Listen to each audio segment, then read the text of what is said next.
Hi everybody, welcome to my homestead and welcome to my channel. In this video we're going to be talking about the whereabouts of three apostles. They're actually in Britain right now. And we're also going to be talking about the significance of Britain and the United Kingdom throughout the world, and especially how it relates to the gospel and gathering scattered Israel. If you haven't already, please make sure to subscribe, like this video. If you end up liking it, hit the notification bell, and then make sure to leave your comments with any impressions that you have, any additional information, especially if you have sources. I appreciate if you have sources for your information. And let's go ahead and get into it. So right now, we have three we have three apostles that are in the UK. We got Elder Holland, Elder Cook, and then we also have Russell and Ballard. They are all right now in the UK. So they are here right now, and then if you've been watching my channel, we also have David A. Bednar, who is over here in the Middle East. And I don't know what his itinerary is. All I know is that his first stop was here in Amman, Jordan, very close to Israel. This is the capital city of Jordan. So I don't know where else he's going to go. I'm assuming that maybe I would assume going to the Middle East, he'd probably make time to go to Jerusalem as well. But that's what I know as of right now. We have Elder Bednar here, Elder Holland, Elder Cook, and Elder Ballard in the UK. So just a couple things I want to go over from this article. I just kind of pulled out some of the more interesting things to me. On Tuesday, President Ballard traveled to Scotland, making a stop in Tranent outside Edinburgh, which he said holds special meaning to him. It's where his great-grandmother, Margaret McNeill, was born in 1846 and lived until she was 10, when she and her family sailed the Atlantic and settled in Utah. He visited the cemetery where her grandparents are buried. When you come here, the footings of my foundation are here, the blessing of who I am. It is wonderful to see it, he said. President Ballard also made a brief courtesy visit with Stephen Kerr, a Latter-day Saint and member of the Scottish Parliament. Okay, so one thing that I want to go over in this video is essentially what I've been talking about in my 10 Lost Tribes playlist.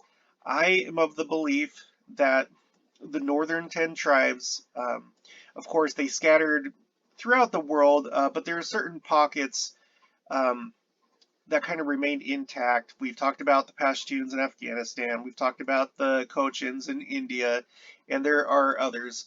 But we know that there's the concept of British Israelism. We know that Joseph Smith was a pure Ephraimite, and I believe that the main body of the 10 Lost Tribes are not up here somewhere in Greenland or the North Pole or Siberia or in Hollow Earth. I believe very simply that they came up through this way. We did a video talking about the linguistics, how they seem to have traveled up through here between the Black Sea and the Caspian Sea. There are names and stuff here that are Hebrew in origin. There are changes in languages, specifically Germanic languages, that occurred right after 700 BC, around the time that the Northern Kingdom was conquered by Assyria. So they basically came up here and immediately started to have an influence, it seems, on names and language, specifically Germanic languages, including English, because English is a Germanic language.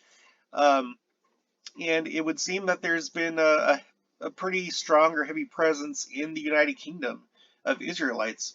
How else would Joseph Smith be a pure Ephraimite? And I think there's a lot to suggest that there was a major population here in the British Isles and elsewhere, also in Spain and France, all throughout here. Okay, Denmark. It's been said that Denmark, most likely the name comes from the tribe of Dan. So anyway, that's where I think the 10 quote-unquote lost tribes went. They lost their identity over time, but there's still some things that you can look to trace that lineage and where they went.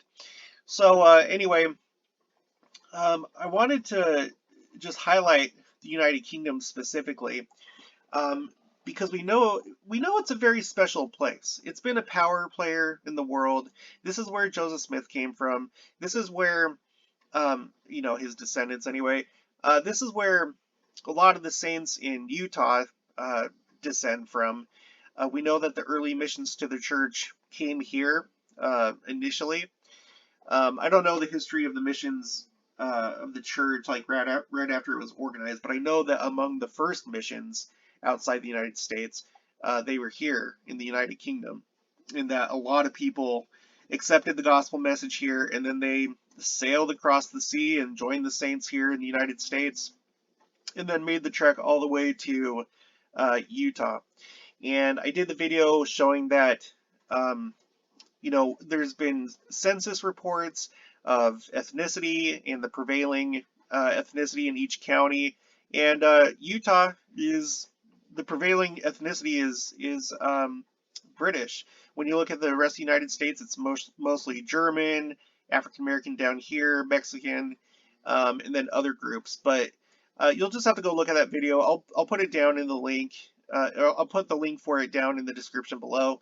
Um, when you look at the map, Utah and parts of Idaho really stand out because they color it according to ethnicity, and Utah is basically an island of uh, England or the United Kingdom as a whole.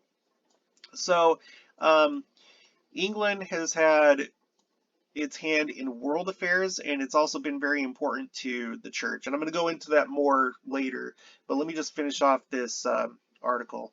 Elder and Sister Holland spent the morning in the Chorley Stake Center with missionaries from the England Manchester Mission, along with new missionaries who are studying in the Preston Missionary Training Center. The three apostles will continue their ministry through the country this week, ending with a special conference on Sunday. So that's really cool. We here in Kansas and Oklahoma, we just had a special devotional. It's centered mostly around the Native Americans and how the church has donated money to create a family search room in the new First Americans Museum in Oklahoma City. But he addressed the saints here in this part of the country, the heartland. And so it looks like if you're in the United Kingdom, you're going to be getting a special conference on Sunday. They'll be broadcast for all Latter-day Saints in the United Kingdom and Ireland. And then we have this article here. Let me change the cursor. I like to highlight as I go. As he walked, so this is President M. Russell Ballard. As he walked, he reflected on the tens of thousands of earlier Latter-day Saints who launched their pioneer journeys from the historic dock in the mid-1800s. Joined by Elder Jeffrey R. Holland and Elder Quentin L. Cook, both of the quorum of the 12 apostles and themselves former missionaries in Britain.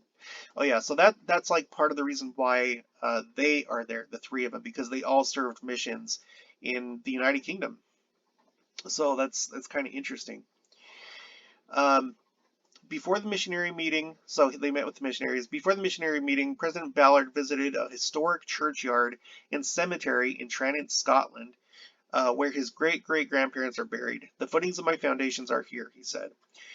Traveling just weeks after his 93rd birthday on October 8th, President Ballard told the missionaries he may have to account for his life soon. Now, I highlighted that just because President Nelson has said a similar thing, and I don't know, he very well could be just talking about the end of his life because he is 97 years old, so he may pass away soon. But the way that he made it sound in the Atlantic article, as well as the 2018 Worldwide Youth Devotional, he almost makes it sound as though he's preparing for Adamandi Amen, but I'm not really sticking to that, but it's just interesting to know. But it seems like here President Ballard is expecting that his life is probably going to end in the near future. He's 93. Let's see. Addressing missionaries from the England Manchester Mission. gathered in. Okay, I just highlighted that so you can know where they were at. Um, Elder Cook delivered a similar message from the Cross Gates Meeting House to missionaries in the England Leeds mission. He spoke about the significance of the Leeds mission area in early church history in England. He praised the area, whose residents accounted for a significant number of those on the Mayflower and played an important role in the founding of America. So Leeds, if I'm not mistaken, I think, yeah, there it is. Here's Leeds right here. So it's kind of like in the middle of the country. Okay. Up here, if you're not familiar with the United Kingdom, up here, this is Scotland. Edinburgh is like, basically like the capital of Scotland, so to speak. This is all one country, of course. So you got Scotland up here, Northern Ireland, which is part of the UK. You got England right here, and then Wales on this side. And then at one time, Ireland, the entire island was part of the United Kingdom, but they gained their independence. But the United Kingdom still has Northern Ireland. Okay, so anyway, so a lot of the let me go back here. So a lot of those that went on the Mayflower are from here. I know that I have descendancy from that. I think there's a lot of Americans that probably do, especially in Utah. But here you go. Here's Leeds. Elder Cook is okay. Now I didn't know this. Elder Cook is a descendant of Heber C. Kimball, who was among the first missionaries to preach the gospel in this dispensation outside North America. History recounts that Elder Kimball, so enthusiastic about his labors, leaped in July 1837 from a boat within 6 or 7 feet of the pier. Wow, he was very excited. At Albert Dock in Liverpool. Standing on the very dock, Elder Cook turned his thoughts to his great-great-grandfather and the early saints who believed the gospel message. It is a thrill to be here at the Liverpool docks, he said. When you think of this port, you think of the missionaries that came here, and you think of the saints that immigrated from Liverpool. So let's look at Liverpool. I believe that's down here. Sorry. Oh, here it is, right here, Liverpool. So I guess that's close to Leeds and also Manchester, and Birmingham. So anyway, here's Liverpool over here. Liverpool. Okay. Now, okay, look at this. Charles Dickens mingled with one group of immigrants as they were leaving Albert Dock and described them as, quote, the pick and flower of England, end quote. It was a seemingly contradictory description of those early saints, poor but functional, members of England's working class. Yet, in the short time that they had been members of the church, the gospel had defined them and elevated them. And that is what Dickens identified, said Elder Holland. Quote, we don't know the exact spot where Heber C. Kimball jumped off so he could be on shore first. We don't know exactly where Charles Dickens came on board and declared that the members of the church were the pick and flower of England, said Elder Cook, but it was here at the Liverpool docks. So it's a thrill to be here and think about how significant Liverpool was and this port in the restoration of the gospel and in the history of the church. Okay, so that's it for the articles. So I wanted to just kind of like go over some maps because I really do think that a significant portion of the 10 lost tribes came here to the United Kingdom. Again, Joseph Smith was a pure Ephraimite, and the United Kingdom has had a significant impact on the world, both politically, but I think also spiritually and with the church. And I'm going to show you here in these maps that we're about to go over. So obviously, just right off the bat, we know that it was the United Kingdom that made possible the United States. The United States started as a British colony. Well, we had the 13 colonies up here. This portion of the United States is called New England, consisting of Maine, Vermont, New Hampshire, Massachusetts, Rhode Island. I think Connecticut might also. Well, I'm not sure, but at least these states right here. This is New England. So, and then of course, many of the early members of the church came from England, my own included. On my dad's side, it is almost exclusively from Wales and from England, and they traveled here from Liverpool, as we just read, most of them. Um, okay, now the United Kingdom, they essentially, through time, they established an empire. Uh, so they started the United States. They had a significant hand in mostly, along with the French, but mostly it was them that created Canada and had this territory right here, Canada. You have over here British Columbia. That's one of the provinces of Canada. I have a map of the British Empire right here at its peak. So we got Canada up here. Here's the United Kingdom, including Ireland, and then you have. I'm not always so good with these three countries. I know one's Suriname, one's Guyana. Let's just take a look really quick to satisfy my curiosity. Guyana. Okay, so uh, Guyana. You have, you know, a bunch of Caribbean islands. Jamaica. Is that Belize? Yes, Belize. Um, let's go back here to the map. You have a bunch of African nations. Now, I want to highlight Africa because, okay, so I was talking about in another video how when I went on my mission in 2004, we had only 3 temples in Africa, and I think the first of which was down here in South Africa. Um, South Africa to this day, that there's a lot of people of European descent that live here.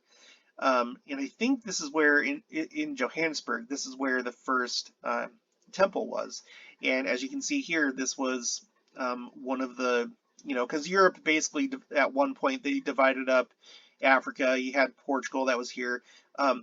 This is Angola, this country right here, and this is actually where my mom was born. She was a Portuguese colonist because they had their colonies, or at least Angola, until I think it was like the 60s, and then they gained their independence from Portugal. So, but pretty much all of Africa was carved up, and right here you can see what England had and their portion of Africa. Um, I have a list of temples. Let me just Africa. Excuse me. Let's go up to this one right here. Excuse me. So yeah, pretty early on, 1981, the first temple in Africa would have been the Johannesburg, South Africa temple. And then shortly after that, um, let's see, oh yeah, I'll have to look it up by Ghana and Nigeria. Ghana, the Ghana temple. No, no, not down here, up here.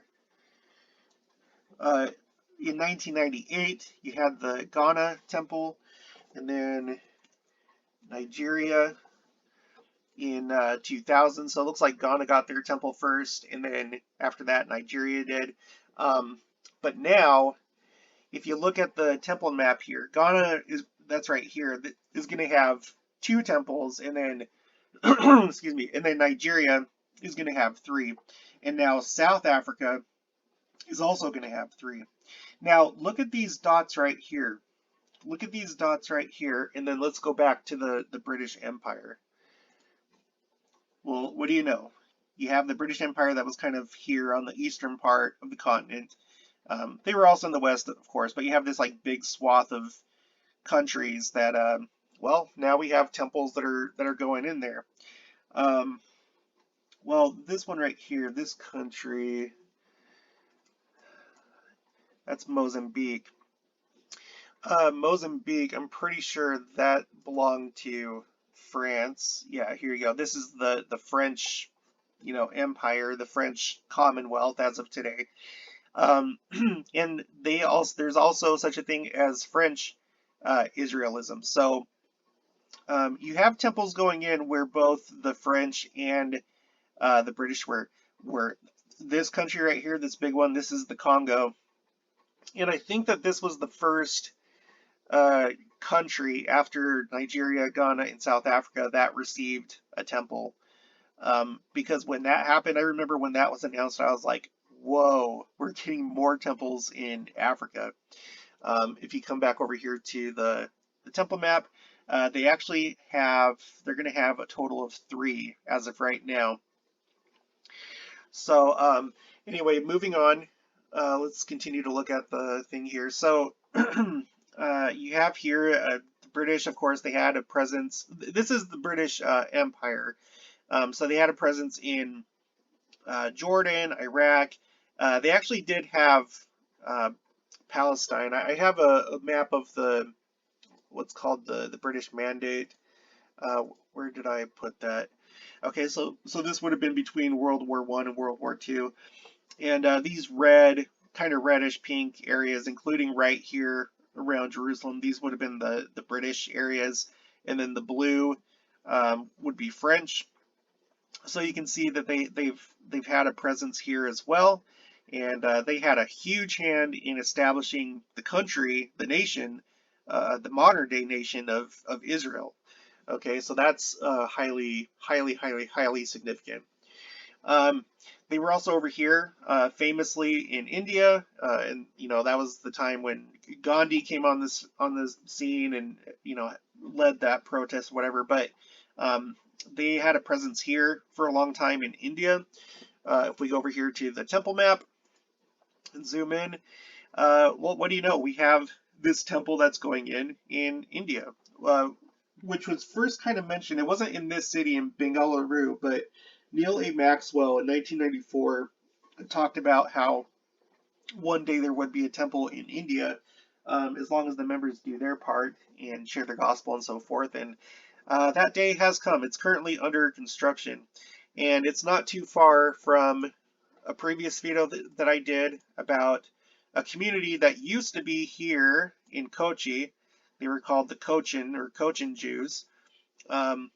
It's relatively close, and so you had probably a lot of intermixing between British and also pockets of people that claimed to have Israelite heritage, including the Cochins, throughout India. And so I wouldn't be surprised if we see more in the future, more membership and more temples in India. The Cochins, they actually, once Israel became a state in the 50s, that's when they decided to pack up and leave, and they immigrated to Israel. So there really isn't this community there anymore. You have their what they left behind, like there's a synagogue and there's other things, but I did another video about that. I'll make sure to link that below in case you want to check it out. Okay, so India, right? And then all over here, and then obviously we have Australia, New Zealand, which they're very similar. I always view them very similar to South Africa and Canada, simply because it feels like they're basically just extensions of the United Kingdom. And of course, kind of like the United States too, although we've become completely independent from the UK, whereas these countries still identify as part of the British Commonwealth, and Canada and I believe Australia as well, and probably New Zealand. They officially have the King or Queen of England, whoever it is at the time. As of right now, it's Queen Elizabeth as the official head of state of those countries, which I personally find appalling, but that's okay. You guys can you can do what you want. You're free. And then also of interest. So okay, let's go back to the temple map. In light of that, look at all the temples we have here in New Zealand, in Australia. Now, also of interest are these temples that are in China, right? Because we have the Hong Kong temple and then we have the Shanghai temple.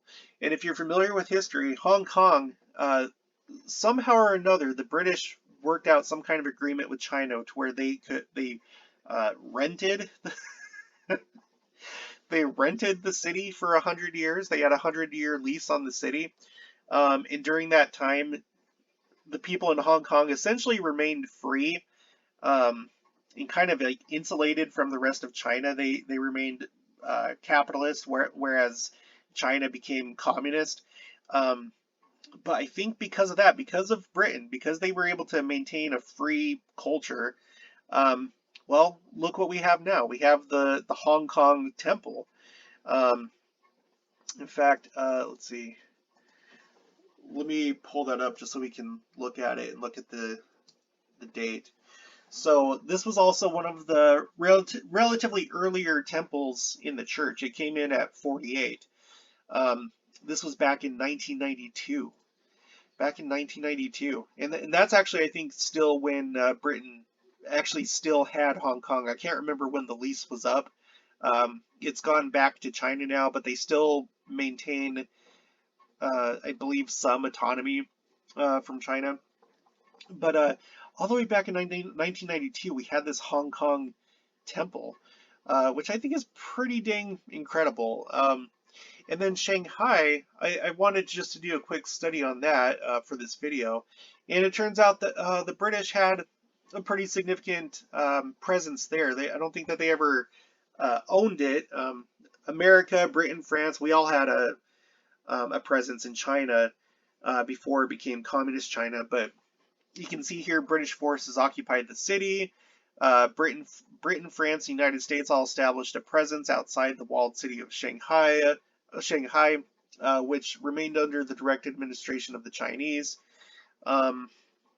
In 1863, the British settlement to the south of Suzhou Creek and the American settlement to the north joined in order to form the Shanghai International Settlement. Wow, look at that. Look at that flag crest thing right there. There's actually a number of countries there. You can see the British and UK flag. It looks like Holland, Russia, maybe, Denmark, Sweden, Austria. Anyway, France is down there. Well, it says here the French opted out of the Shanghai Municipal Council and maintained its own concession to the south and southwest. So, all these countries, including America, all these European countries, including the United States, had a pretty heavy presence in Shanghai. And, well, what do you know? Now we have a temple in Shanghai, right? So the British played their part in having their influence here, and now today we have a temple. So we have temples in Hong Kong, we have a temple in Hong Kong and a temple in Shanghai. Now, of course, the main point of this video is to highlight the British influence, but I just want to point out that Japan, because of World War II, basically established relations with the United States. Afterwards, we became very good friends, and as you can see now, we have temples in Japan. And let's see, Japan, if I could spell it. The Tokyo Temple, man, that was the 18th temple of the church. That was back in 1975. So you can see that where the United States, where France, where Britain has had a big influence, there seem to be temples that pop up in those places, and we tend to have membership there compared to the rest of the world. So anyway, the point is that the British Empire, because that's what we're focusing on here, the British Empire has had an incredible influence on the world, and it has done a lot of work that has benefited the kingdom of God, that has benefited this dispensation that we're living in. Just look at this map and look where these temples are at, and look what they've done in terms of essentially establishing Israel. And I'll probably do another video about that sometime. But I don't think if it wasn't for Britain, I'm not sure that Israel would have become a country in modern times, which we know it was necessary. It was prophecy that they would return to their lands and become a nation again. And thanks to Britain, that is the case right now. I think it's been, man, I'm not going to say. I know it's been more than 70 years. We've talked about that recently. I don't know if we're in the 73rd year of Israel or if we're in the 74th. I don't even know if it's one of those two. But um, anyway, that's pretty much it. I hope I've given you something to think about. I think that these are really important and significant things um, to notice. So it is interesting that right now, I'm not saying that anything special is necessarily going on. I'm not sure why all three of them are choosing to do this right now. Like, I know that they all served in the United Kingdom on their missions, but obviously the Lord directs where they go and when they go and why they go. So, you know, there is going to be that special conference. So I don't know if anything will be announced, maybe a new temple, or maybe it'll just, who knows. But I'll be interested to see what they say during this conference. I'll also be interested to see where else Elder Bednar goes during his trip to the Middle East. Um, all we can do is keep our eyes open and watch and see what they do. But so anyway, I'll end it there. If you haven't already, please make sure to subscribe, like this video if you end up liking it, or if you liked it. Oh my gosh, it's morning. It's like this is the first thing I'm doing this morning. Make sure to leave comments, especially if you have sources for additional information, but just any thoughts that you have or any opinions, anything that's come to mind, and then make sure to hit the notification bell. And I'll talk to you guys later.